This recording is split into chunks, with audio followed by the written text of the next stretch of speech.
And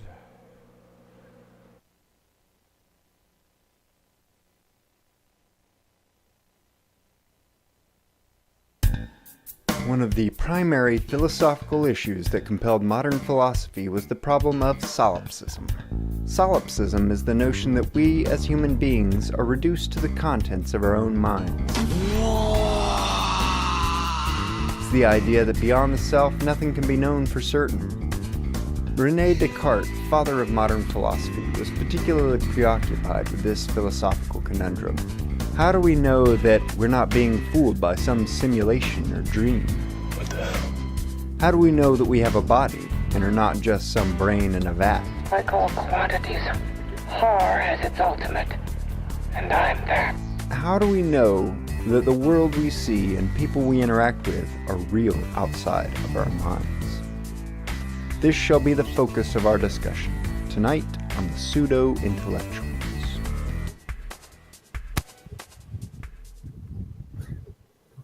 Hello, folks. Welcome back again. We got the usual suspects in chat, I see. Robert and Metalhead and Len Vermont and Jeffrey Pearson, Chris Bailey, Robert. Oh, I said Robert. And of course, we got with us our normal team of pseudo-intellectuals, Paul and everyone. Chris and John. Hey, everybody. Thanks for coming out. Even Laura's behind the scenes again today. So, Sneaking around. yeah, that's right. Hello. We Popped in. did you see that? A little sighting. A sighting. Yeah, a little sighting. Yeah, I forgot I had used that music on this. That was actually one of my early compositions in GarageBand that I thought just worked well for that piece. Very Like, nice. yeah, whatever, I'll slap it in there. We thought it was necessary to. Oh, thanks for compliment on my intro there. But Ash makes beats. yeah, that's right. We'll be. Dude, Ash, We'll have a whole. Ash is a great bass player, too. That's right. We've been in several bands together. Really? We've been in, Pod People, Scrolls from the Song. I forgot about pod people, dude. Yeah. Oh, we need some music. Name drop. Wow. Deep cut. Who's That's got these right. tapes? Who's got this? Who's got these? Don't Google it. You probably won't find our band. But anyway, we thought it would be fitting. We know this is about Descartes and solipsism. Solipsism. Damn, I'm never going to say that word right. But given that so many people's minds right now are in Charlotte, I just wanted to say that our thoughts have been there all day too, or since we've heard of it anyway, and to just acknowledge that the heroism and the self-sacrifice that we don't always realize that we're going to make when we put ourselves in the way for other people, like Heather did. And Hell yeah. Yeah, absolute solidarity with Heather Heyer and Heather anybody Heyer. fighting against white supremacy. I am astounded by the courage of that woman, and I'm so happy that she's getting recognized, but I'm furious that it came to this and that that she had to do what she had to do. But yes, let's make a hero of her and always remember what she did. Nonviolence to the end. Black Lives Matter. Amen. Absolutely. And on that note, we'll change topic here, and I'll let Paul you talk about Descartes for a little bit to give us an intro about what solipsism is. Yeah. All right. So yeah, changing gears from that really sad subject. It's been hard for me to kind of get my mind around the events, but I'll try to give my best attempt here today. So solipsism was definitely a problem for modern philosophy. It kind of sprung out of the skepticism that was born during the Renaissance. And there was people like Montaigne and Sextus Empiricus. And yes, his name is entertaining. But anyways, so these skeptics basically had started to call into question pretty much our entire grasp of truth. Like they had for instance, Montaigne had almost zero regard for the human intellect. He was just like, yeah, we might be smart, but there's no way of knowing that our intelligence isn't being fooled at all times. So essentially these skeptics brought a lot of doubt into the world, like brought a lot of doubt to all the systematic thinking of the day. Go ahead, Trey. You got a question? Isn't that sounds kind of like the cave again, then, doesn't it? That our mind is being fooled, could be fooled by the shadows. Right. Oh, absolutely. Yeah, Chris, go ahead. The sophists. So Socrates was practically a sophist. Sophist was somebody who ran around teaching people how to argue. And so the problem of solipsism, like Paul was saying, was quoted by Sextus Empiricus, saying that Gorgias had formulated that. And you had these 3 axioms that said nothing exists. Even if something does exist, we don't. So it wouldn't matter. Even if something exists, nothing can be known about it. And then even if something could be known about it, knowledge about it can't be communicated to others. So it was a strategy for undermining your opponent's argument, right? And the sophists taught that.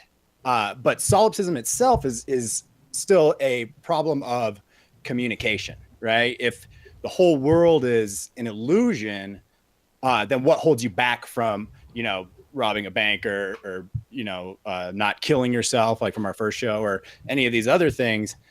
Solipsism is a problem of how we know what we know. And that's kind of where we get to Descartes with it, because everybody else has just kind of juggled it. Descartes actually formulated a response, and that's called the Cogito. Paul, do you know about that? Well, yes, I do. So yeah, like Chris said, we were these empiricists, these skeptics basically called everything into doubt. And so along comes Descartes, right? And Descartes sees these problems. And I want to preface this by saying I think Descartes is awesome. I think he's a really smart dude, and I respect everything he did. So when I go completely anti-Cartesian, which I will, because I disagree with almost everything Descartes says, it comes from a place of love, because I really like the guy. I think he's a smart and important philosopher, but he's... Hang on. Cartesian, isn't that some kind of spring water? That's Artesian, John. I had to look that up. I made the same mistake, but thank you for pointing it out. Thank Yes. you. Cartesianism. Cartesianism is basically just the Descartes enterprise. Yeah. Mm-hmm. Like, It's brand. It's like Apple. In the South, I just have to say, Paul. it's like Apple. Yeah, like Apple. In the South, we'd call what that preface that you just said, bless your heart. I love Descartes, bless his heart. Right. He got everything wrong. Well, I will acknowledge that he was quadrupled, however many times the intellect that I am. It's just that I happen to have the advantage of, reverse being able to see and hindsight and having a ton of brilliant minds address him, and I just plagiarize their criticisms. So, That's all we all do anyway. yeah. But anyway, okay, so Descartes comes out of this very upset about certainty, right? Descartes wanting to win back certainty because these skeptics have called everything into question. And to do this, he employs a method of the skeptics. I would say what Descartes does is he employs a skeptical method, but he comes to conclusions that are opposed to skepticism. And what that skeptical method is radical doubt. You'd hear it a lot, oftentimes it's referred to as radical Cartesian doubt. And here we have the problem of solipsism. Is Descartes says, how do I know that how do I find any certainty in the world? So what's a criterion for certainty is what Descartes wants to look for. What's a criterion for truth? And according to Descartes, a criterion for truth would be clarity and distinctiveness. So if something is clear and distinct, it's considered to be true. So he employs this method of radical doubt and deduces what he considers to be a clear and distinct truth. And that's the cogito. That's what Chris was talking about. And what the cogito is everybody's heard it. I think, therefore I am. Now, what that means is it sounds really stupid and simplistic, but it's actually pretty profound given what he's trying to imply with the assertion. Mm-hmm. And what he's saying is, even if there is an evil demon out there telling or fooling my mind, telling me that they're making me see things that aren't there, giving me a world that isn't actually there, making me think that 2 + 2 is 4 when in actuality it might actually be 5. The reason that we can doubt that, or essentially he uses that demon to institute the radical doubt. Because it would have to have like a pernicious kind of attitude about it. He started off by saying, everything seems so much like for me. Pernicious. Pernicious. Pernicious is like vindictive, but like you got like a vendetta. Pernicious is like a smear campaign, right?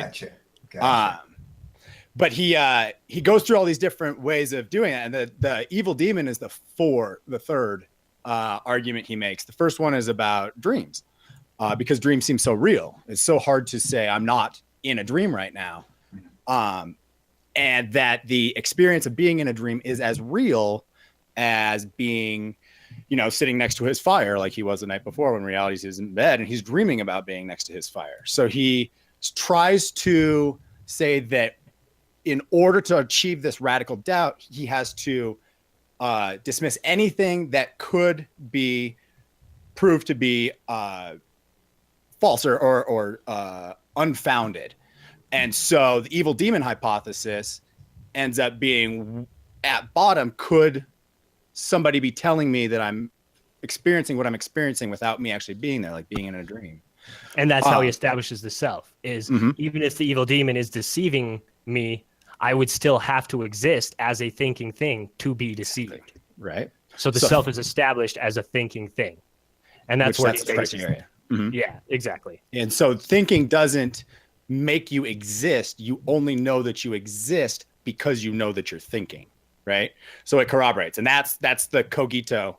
But so there's like a point that he made about syllogisms, and that's that the cogito is not actually I think, therefore I exist. It is I think, I exist, because it's the nature of man. It is not the consequence of thinking that you exist. For Descartes, I would argue differently, but when he did that, the funny thing is that when he used dreams to dismiss his sensation, it turns out there's like a kind of weird history behind that.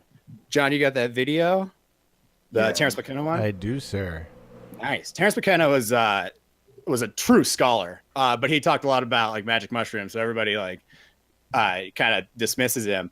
But he talks about this all the time, about this weird dimension of dreams, Descartes, and a little place called Om. So yeah, if you want to play that, that'd be awesome. Some of you have probably read Thomas Kuhn's book, The Structure of Scientific Revolutions, where he shows, that it's never the way they tell it afterwards. The aftertelling is always about the primary insight, the careful experiment, the gathering of data, the correlation. Actually, it doesn't work like that at all. It's entirely psychic, piecemeal, ruled by synchronicity. One of the most interesting things, I'll tell this story and then we can go to lunch, because I think, science has great pretensions about itself. I mean, it basically regards itself as a meta-theory. It regards itself as capable of passing judgment on all other theories. They are supposed to submit themselves to science to be told whether they're real or not. Yeah, like a religion. Well, how many people know modern science was founded by René Descartes in the early 17th century. What were the circumstances under which Descartes founded modern science? René Descartes was a 19-year-old basically ne'er-do-well, and he decided that he would go wenching and soldiering across Europe, which was a thing that young men of certain class did at that time. And so he joined a Habsburg army that was laying siege to Prague in the summer of 1619, and after they had taken care of the problem there in Prague, this Habsburg army began to retreat across southern Germany. And on the evening of, now there's a lot of arm wrestling about this, but let's just say the 17th of August, 1619, this army made camp near the little town of Ulm in southern Germany, which, synchronicity freaks, pay attention, Ulm will later be the birthplace of Albert Einstein. Worth noting. But that night, Descartes, in the barracks, had a dream. And an angel appeared to him, and the angel said, the conquest of nature is to be achieved through number and measurement. And he was thunderstruck. He took that angelic revelation and turned it into modern science. Modern science was founded by an angel. You know, they don't tell you this at MIT. It's astonishing how things which claim roots in rationalism are actually among some of the most irrational productions in the historical continuum. It appears that our development, our history, our histories have always been created at the promptings of invisible voices.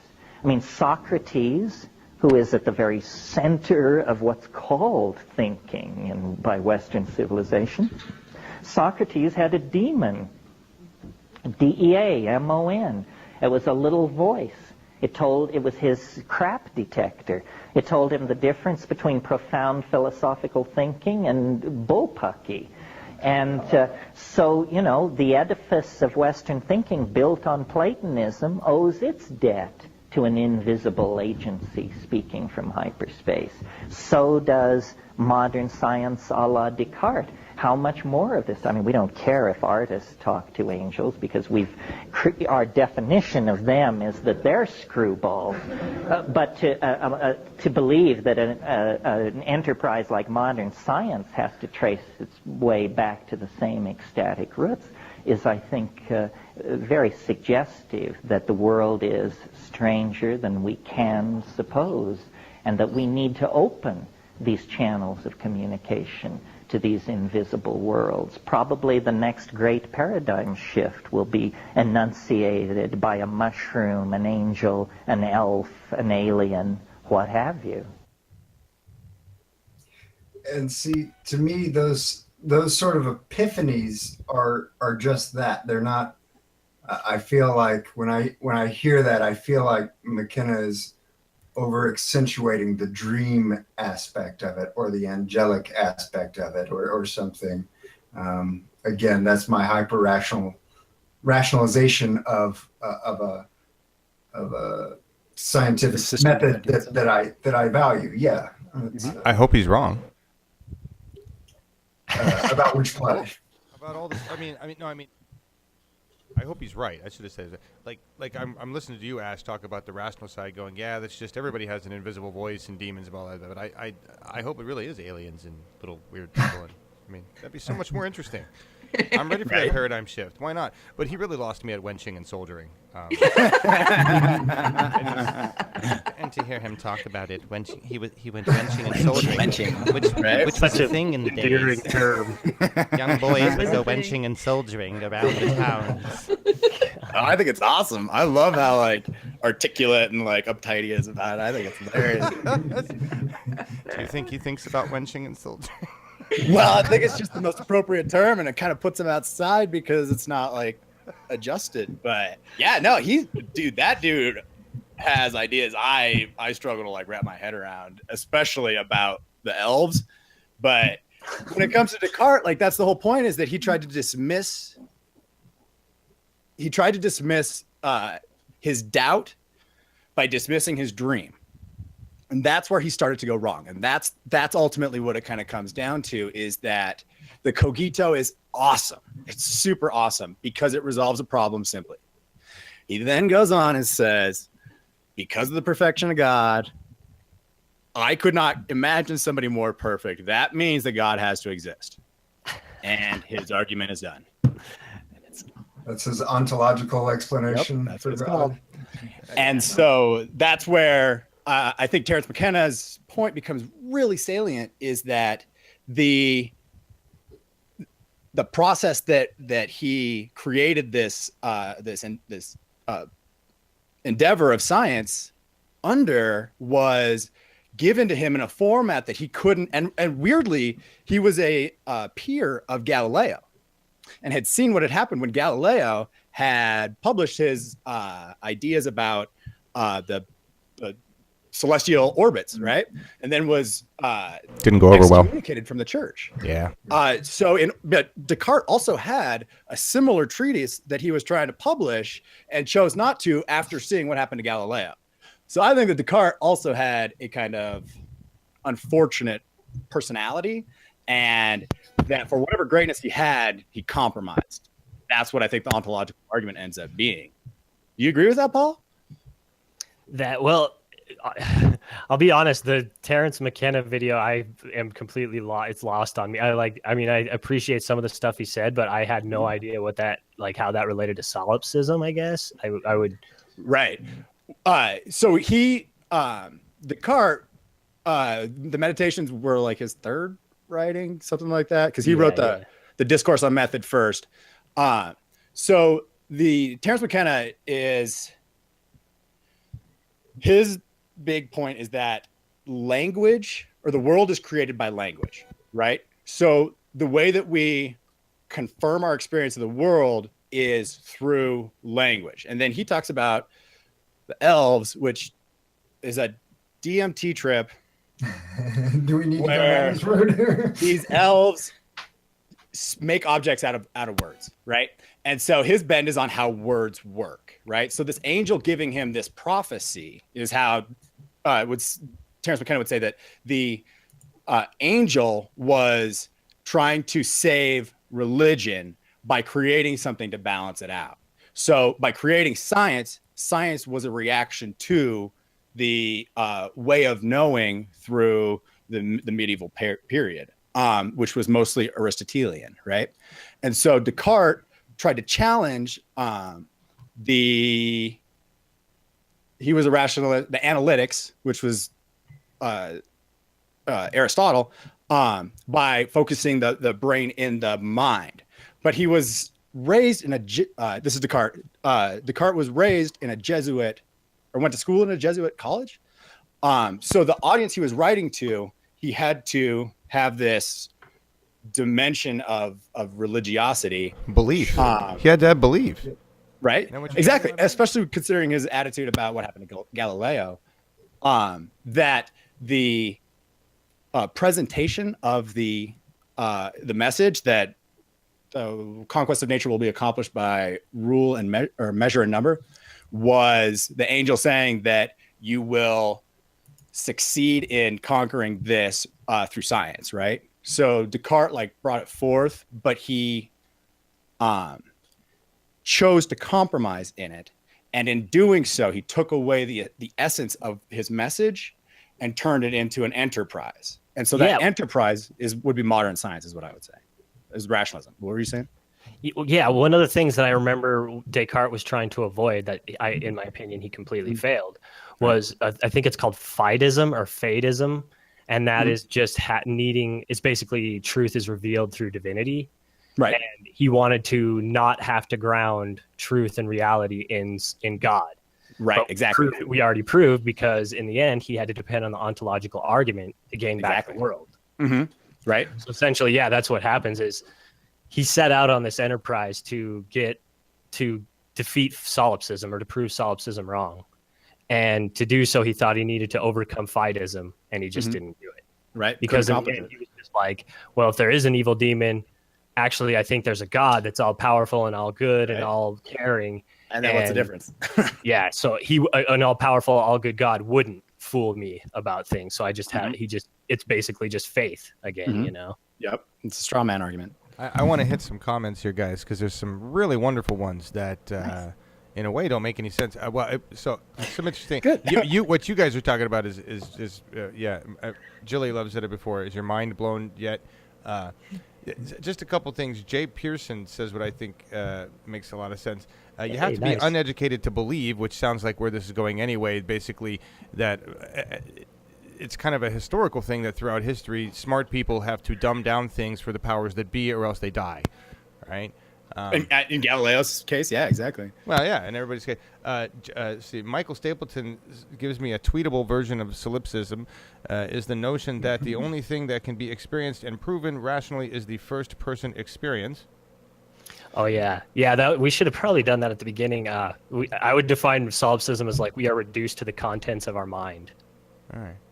Cool. And Ashley, if you want to take over, I apologize. I didn't mean to jump in. No, that's okay. It's because I've been noticing in chat, but it's hard for me to, aside from the noticing like the comments about drugs, ayahuasca, Right. I was like, yeah, I get the the Terrence McKenna vibe there coming from. I saw that a lot of people recognize the name. Where I'm sure in a lot of other arenas, you'd get a lot of blank stares. So. Oh, right, totally. Just No, noticing exactly. that's It's our hard to crew gauge that, coming, so. But if you're on YouTube enough, I mean, you're bound to run across it. So. Jeffrey Pearson Descartes took corporate money. Yeah. Nice. Totally did. But yeah, Great chance to fail. Right, it's either do what the church says or die. I mean, that's Mhm. the been for a Absolutely. long time, and Well, right. even today, there's a lot of that influence. You can't assume that you wouldn't do the same thing in that situation, but you can't say that it sabotaged his philosophy pretty profoundly for doing so. Well, it sabotages our political system because you see the same concessions being made today. And yeah, because you basically, again, it's in a way it's selling out to save your own skin, you know? Right? Yeah. And you're sacrificing. You're saying they point to other ways of doing it today. Oh well, we don't. We save the insurance companies. We don't have to give healthcare for all. We just provide the access to it, and Right. then, and it's a cop out of saying, yeah, we're taking care of people this way, and it's the same kind of thing in my mind. Totally. Can I The do unique side. Hang on, Chris. I want to just show this because the chat has gone a different way here. Left turn, Clyde. That's the next Terrence McKenna video. I just want to that picture there, and if I'm not going to play Those it. elves. Where do these ideas come from is the question, and everybody in the chat. I just wanted to go off this direction, guys. Everybody's talking about mind expansion, like everybody here, whatever direction it is, whether it's drugs or angels or however you. It's about my mind went beyond boundaries in some way, and that's why this occurred, right? And it just seems to be Right. Exactly. key in there. Yeah, those epiphanies again. Yeah, I feel like it doesn't matter how we come to them, as long as they're had, and we trust in those that there is some element of truth there, and Well, what I think that solipsism posits is that truth is completely contained in your own experience, and that to rely on external forces to qualify that or to define it ends up with it being unreliable. That I think there's a weird side of the card that backwards says that all knowledge has to come from within, that you cannot actually take anything from outside because what constitutes you already is. And so if you see something, you may think, but you still could be in the evil demon scenario. And so if you are, what you think in that arena is much less important than maintaining that you think. So what constitutes you there is innate, is all that matters. So if you're like a coma victim, the way it's described is extremely similar to the evil demon hypothesis, because the idea is that you're stuck in a dream. Can I clarify here? Is the evil demon hypothesis that is pretty much the same as brain in the jar or the Matrix? Or the Matrix, yeah. The Exactly. Matrix. Yeah, The Matrix exactly. is basically a plagiarism of the evil demon hypothesis. Right. Except that you can share that arena with somebody else. Whoa. So that Plugging confounds that together, idea. attach our brain cords there. Right. But What an I mean, adventure. it's extreme. It's exactly comparable to a coma victim. To where is their reality worth maintaining if it's an illusion? Is it okay to end a reality like that? The AI that learned its own language at Google, is it okay to kill them if they experience the world differently than we do? You know, are they experiencing a uniform existence outside of themselves and experiencing a solipsistic existence, and we are the demon? I have a really fucked up story to tell you about this. A study that I read that I'm not going to be able to, I won't be able to find the link. I read it in Scientific American on a plane. That's the time I do my best reading. You know, that's the only time I learn anything is when I have a butt in a seat, you know, 3,000 feet in the air. But it was about this study that they did of patients who still had very limited brain function. They couldn't control their bodies, and this will be important to explore too when we start talking about the mind-body duality. Right. But so they have enough brain function to know that they're alive. They're, you know, in a body that's trapped, basically. Mm-hmm. They have no other function, no motor functions. But when asked by these researchers yes or no questions, they can answer yes or no by activating different parts of their brain. So, for example, if yes, think of yourself playing tennis. If no, think of the first house you ever lived in. Mm-hmm. Okay? And so they could have them answer a series of yes or no questions in this way. Eventually, the researcher would always get to the question, are you glad to be alive? And invariably, the answer was always yes. Now, how fucked up is that? To know that the answer is yes. Like, that makes all my DNR thoughts, you know, just like, oh, shit. Right? Yeah, let's keep it at all costs then, right? You know? Well, right. Exactly. Because you can't qualify it. You have to conceive of something completely unthinkable. And that's what I think is intriguing about solipsism itself, is that it doesn't matter whether or not it's resolved. Yeah, sure. You know, it's nice to know that I exist. I don't know exactly what that means. I don't think it's really important to exist. But I do think that it's important to think. So I feel like he should have just ended with I think. I think that would have saved us a whole lot of time, because you wouldn't depend on this criterion of existence as qualifying whether or not it's worth it to think. I think that's silly. I think we can dive. I think we should dive right into his biggest problem, which is metaphysical dualism. Dualism? Shit, I heard that got fixed, but I'm not sure. Yeah. But anyway, yeah, I would say that like what we're all talking about in this problem of solipsism and all of Descartes' issues and all the issues that plague modern philosophy and even scientific theory and all that jazz, it all comes down to Descartes separating the mind from the body. And this is just a huge problem. And he's a calamity. Yeah, he basically called it metaphysical dualism. And what this means is he thinks that mind and body are two distinct metaphysical substances. The mind is a non-extended thinking substance and non-corporeal, and then the body is a non-thinking extended corporeal substance. Now, what does he mean by extended? That was something I didn't get. Extended is just anything that takes up space, like that you could occupies material space. I'll show you extended. Oh, no, nice. that's where kind of a little mind. You know, it's like, oh, we talked about Sextus Empiricus and got Trey all worked up. Right? Wenching. But anyway, so yes, right. So Descartes separates the mind from the body, and in my opinion, by doing this, he separated the mind from reality. And I think that what Descartes did was he gave an entirely inadequate, inaccurate, and stupid depiction of the body. He tried to insert the body. Don't hold back. Yeah. He tried to insert the body into the realm of just other objects. And it's just, that's just not how the body is. Right. First of all, we always see the body from the same perspective, right? We can't get to the back of ourselves and look at ourselves from the back. So there's one distinction that the body has from other objects. we have motility with our body.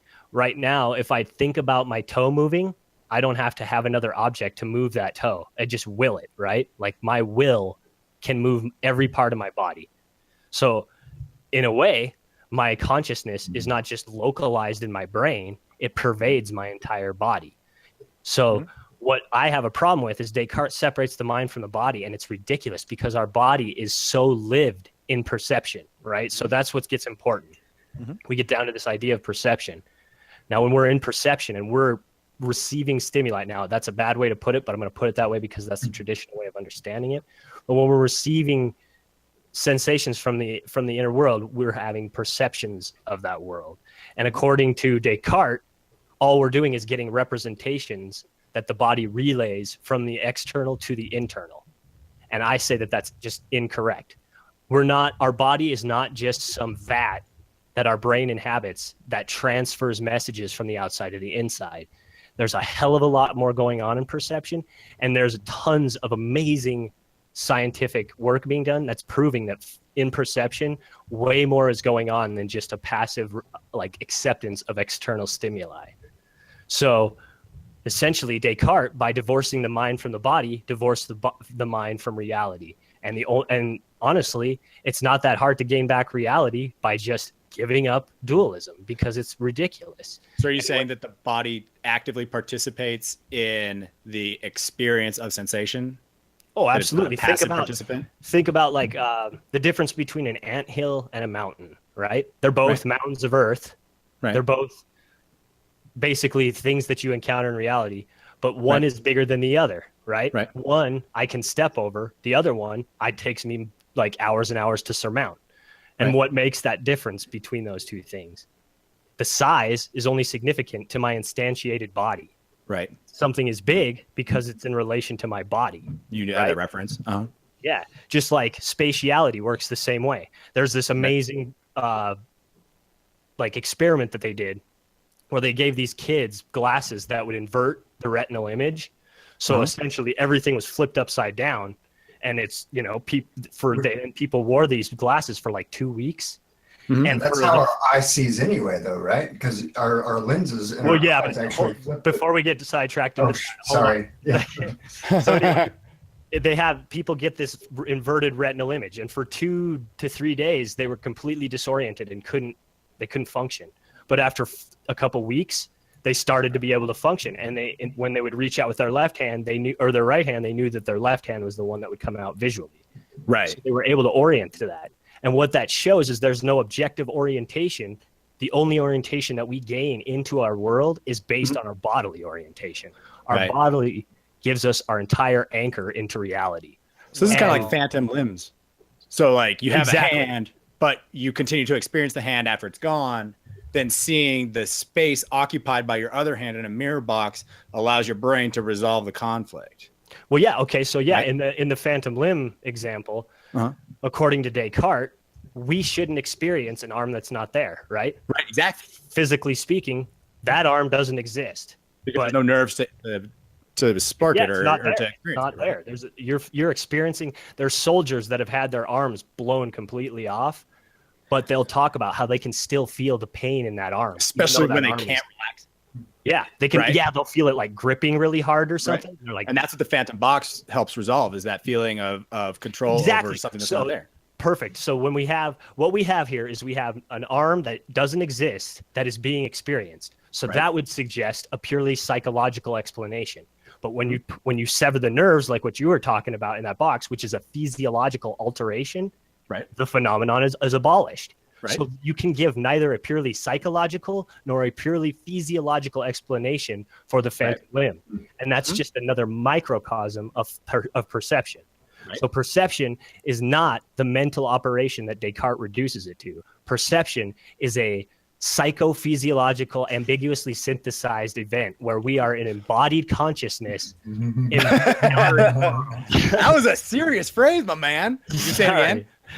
Psychophysiological. We are a psychophysiological, ambiguously synthesized subject, and we are and we are instantiated. Our consciousness is incarnate in our body. Right. Well, I got it. Put it in a wrap. and I'll stop talking for a little bit. Sorry. So dualism is just the idea that the brain and the mind and the body are separate but equal. We're like going dirty south with this. In a way, but I think in Descartes' case, he privileges the mind, because he even in one of the meditations he says the mind is more well known than the body, which is just right. Which is why I think it just comes down to the cogito. That's the one certainty that he has. It's his pony in the race. And and as you put it that way too, it made me. That's where I feel like the argument against science as an end all be all actually comes into play, is because you're putting that, well, like you said, science has no explanation for that. You sever the nerve, the mind's still playing tricks. Rationalism has no explanation for that. Well, I mean, if you think about it, though, if you look at quantum physics right now, I mean, what phenomenology is talking about, and that's kind of the school of philosophy that I like, is they're talking about how our very perception, that's what we're talking about right now, our very perception influences what is perceived, right? So just like the Heisenberg says, when we observe something, the mere act of observation influences what is observed. And I think Merleau-Ponty there's a really cool parallel that could be drawn between Merleau-Ponty talking about our enmeshing with reality in perception and what Heisenberg's talking about with or influencing reality with our observation of it. Or the uncertainty principle. Exactly. Ponty, for those who don't know, he's the father of phenomenology. Is that accurate? No, that was Husserl. Husserl's the father of phenomenology, and then Heidegger kind of popularized it, but became a Nazi, and so it became a lot less popular. He was a Nazi the whole time. And that's the thing with Merleau-Ponty is he's very Heideggerian, but he's so apologetic about it because it became a big deal because Heidegger was a Nazi, which is boring too. Because Heidegger was really boring. Oh God, but no, yeah. I mean, I think in the end, Merleau-Ponty was the man who brought phenomenological discourse into a more traditional philosophical vernacular. Like he used the terms of Western metaphysics or Western philosophy against itself. Yeah. So he used Cartesian or Descartes' own language against him, basically. I gotta break in because you guys are first of all, major bigly words and good job on vernacular. I like that one too. Huge words. It's good. You guys are talking about. I just want to break in on the physics here because that's kind of my world, math and physics and applied stuff. And in the recent years, they really have made many breakthroughs in the realm of quantum physics and understanding of quantum entanglement. We can actually see the wave and the particle at the same time. We cannot disturb the experiment, believe it or not. We know how to do that now. But it seems to me like what we're unfolding is that the consciousness lives in the entanglement, because what if the phantom limb was really just a arm of you in another parallel universe still attached, and the quantum entanglement between the two is still left there, and you're just... So there's a disembodied hand running around. Well, there's another you somewhere that still has that arm attached, and you're feeling that entanglement. That's what the thing was in the Addams family thing. That's what it was. There you go. There you go.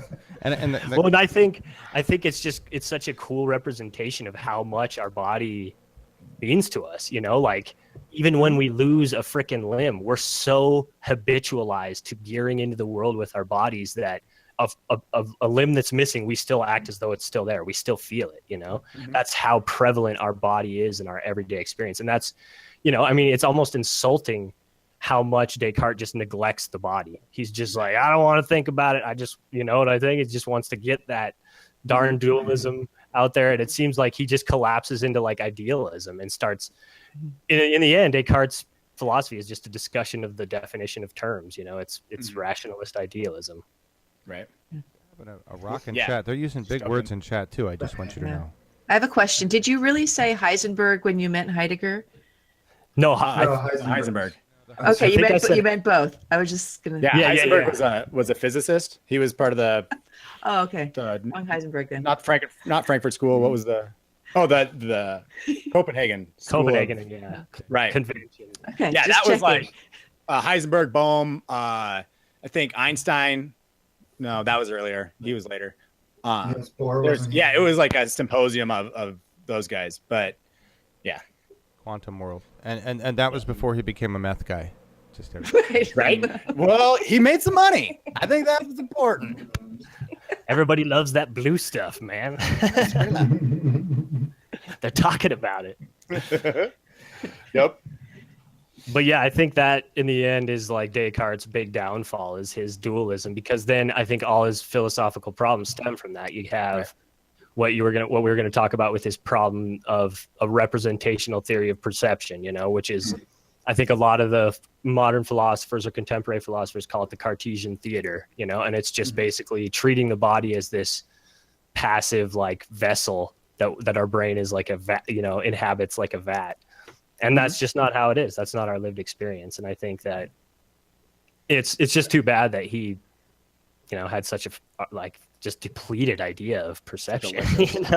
And I think as guitar players, we kind of understand that. Like I'm just a lowly bass player. But, humility? You're saying you can learn humility through guitar? That's awesome. Basically you pick it up again, and the muscle memory, right? You have that, which I understand could be associated, and I don't know for sure, but I would assume is associated with the nerves that are still connected to your brain and all that kind of stuff.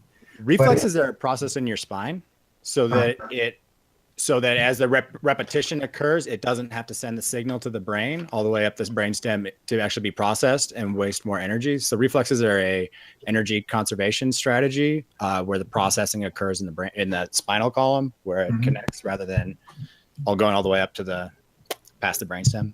I see. So it would still be a function of the brain. So in that, it would be dislocated brain. It would be brain function in the body. It's embedded consciousness. And I guess that's the thing. Would Descartes Descartes would have disagreed with it. He would have thrown it out and been like, "Oh, it's nothing. It's just." Where does he where does the brain stop for him? Is it Yeah, exactly. Right. Well, that's that was before it even I was think connected. What was the stupid little piece of brain that he said he was like a homunculus? I think it's the pineal gland, wasn't it? He was like, oh, right. Because they were like, if the mind and body are separate, then how do they interact? And he was like, well, in the pineal gland, there's a magic elf that that goes. That's the go-between. It's the middleman. Wait, whoa, that's weird, because there's DMT in your pineal gland that's released when you die. Terrence McKenna said that he experienced elves in, but maybe that was just like priming from his disagreements with Descartes. He's like, nah, there's no elves, and then it's like, whoa, there's elves. I guess Descartes wasn't off his rocker, was he? Right? There's crazy things out there. It's a crazy world out there. Okay, so I'm just breaking in again. You guys got about 8 minutes left. And Phil Britton, I have no idea what this sentence means. The phantom limb is a mental Band-Aid for coping with arborists. It sounds funny. Arborists. Because they chop their arms off with the saws? I think a tree limb. I feel there's a joke there. I'm trying to get into that. But I kept thinking it was a band. I'm like the Phantom, like because I'm we got a lot of musicians. I'm like that's a band. That would be a great name for a band, the Phantom Limb. Maybe it's a Venture Bros. He's a bad guy. Yeah, Venture Brothers. Yeah, right? Because the Phantom Limb's one of the bad guys, right? Yeah, oh, totally. He is. He's got no limbs. All right. Oh, right. Because he used to be married to Dr. or Monarch's wife. Monarch's wife, yeah. Monarch. What in the hell are you guys talking about? What is this? Oh my show? God, Venture geeks. Bros. It's a cartoon from Adult Swim. Oh, for fuck's sake. That's not my generation. You young kids. You kids. It's no Red Dwarf, I know. Still had Beavis and Butthead. No. Hey, we were talking about. I've been on a Rick and Morty trip lately, thanks to Paul, who got me turned on to it. And if you're gonna watch any show on Adult Swim, I'd say go for that. Find how you could even start with. I think I started with the pilot, but then the second episode I watched was that Pickle Rick one, and that's pretty profound despite its name. And very minimalist on the Freudianism, despite the obvious references that should have been made. Sometimes a pickle's just a pickle. Are we going to bring in the crazy blue picture at any time, or are we done with that shit? The blue. Oh yes. Well, let's talk about that. You can't believe your senses. That's right. And this goes to show it. Pop up that picture. Oh yeah, this was like this was a viral like optical illusion that people were all psyched about. And basically what that is it shows those lines that are going horizontal are actually all perpendicular to each other, or they are all parallel to each other, right? Yeah. But because of and what Merleau-Ponty would say is there's a contextual influence based on all the things that surround those lines that cause those lines to change, right? So like what magic eyes. Exactly. And according to Descartes' theory of perception, we shouldn't mistake those lines for non-horizontal lines. We should see them exactly horizontal according to the representational theory of perception. But we don't see them as parallel precisely because we don't have that representational perception. And that's exactly what's a great representation, is that perception is not just some causal event. It's not just a centripetal external transfer of external stimuli to internal. For instance, like I'm colorblind. I project an entire amount of color onto the world that is not there, apparently. And that is me helping the world construct itself in a way. You know, I mean, there's Exactly. a lot. It's participatory. Exactly. And that's what I think Merleau-Ponty is showing, is that the representational idea of perception fails to see that there's actually an expressionistic and constructive part of perception where we are in fact participating in the creation of reality. Exactly.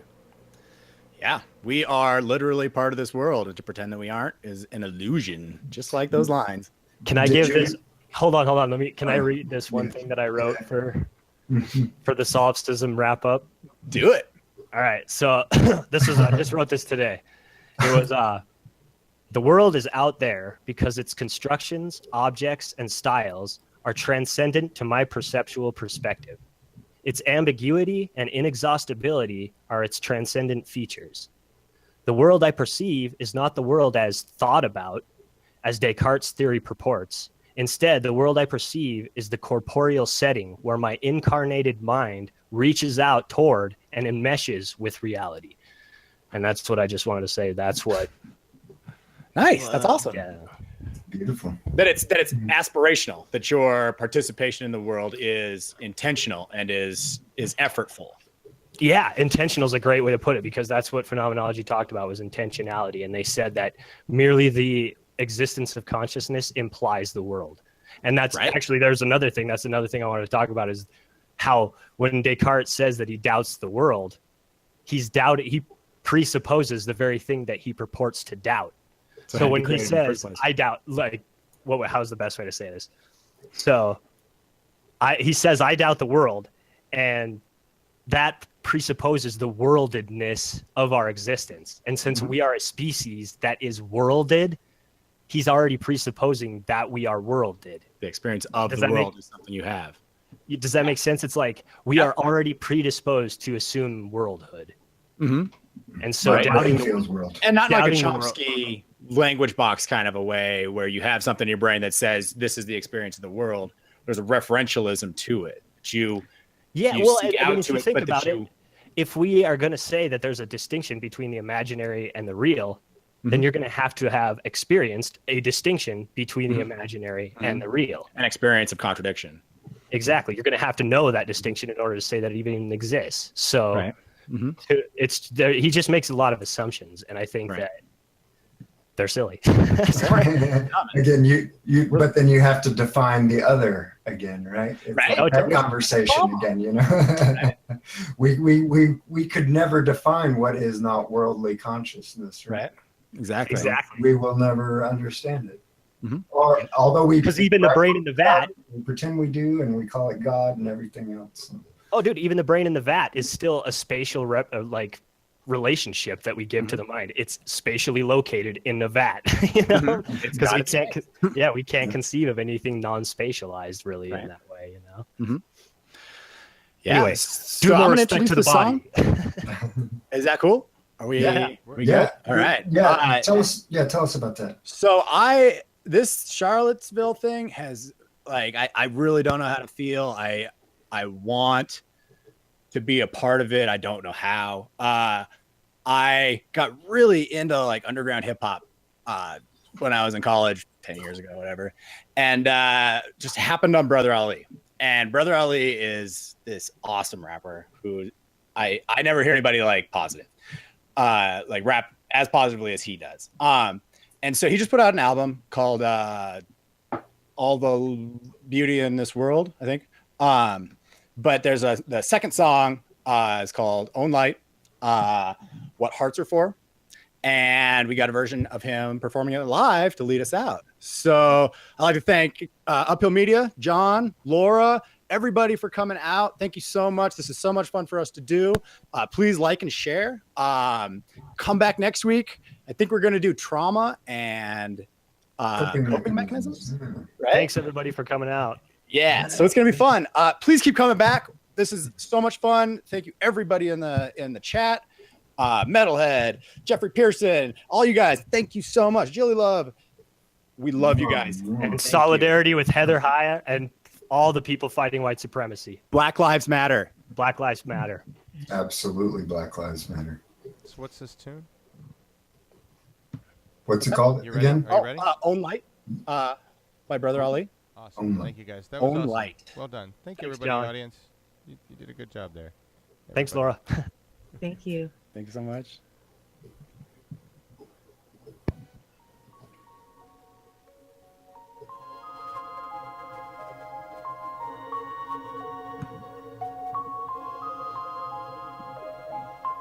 One, two, Twin Cities.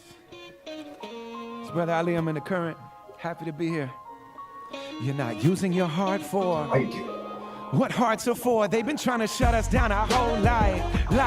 I thank God for healing, and you ain't gotta give me lit. I got my own life. I thank God for listening. Listen, you've been trying to build me up my whole life.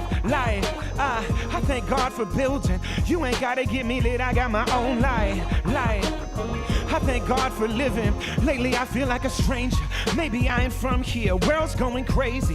How could that be unclear? Know that I'm a soldier. Hearts on my battleground. Sword been in the holster. Had to come back around. I ain't trying to hide away. I just had to holiday.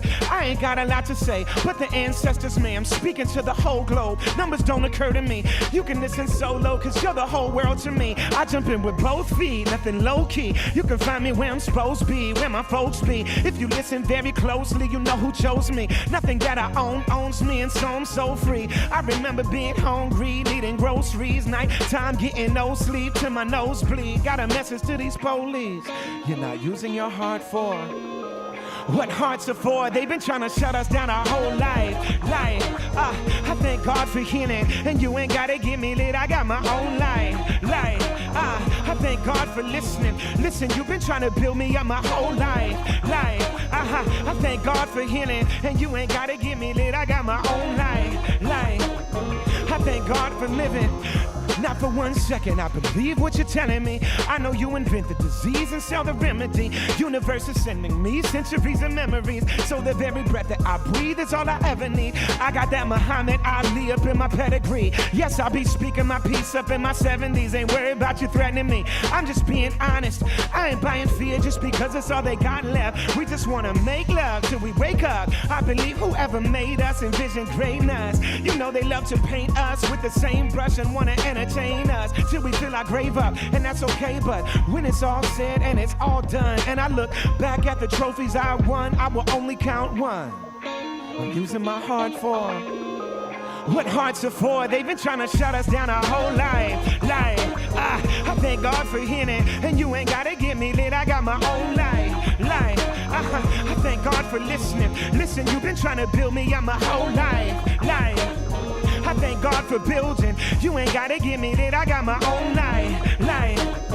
I thank God I'm living, and I know who I am. I know whose I am. On your wings I fly, in your shoes I stand. I'm animated by love. I don't move by chance. Any stage I touch, or any place I stand, there y'all land. Living in this world as it is, a cracked vessel I am. No more and no less than a man. Any possessions that I have, they're just in my hand. I balance them the best that I can. I'm not making no claims, but I'm using my heart for what hearts are for. They've been trying to shut us down our whole life. I thank God for healing, and you ain't gotta give me that. I got my own life. life. Lord, I thank God for listening. Listen, you've been trying to build me up my whole life.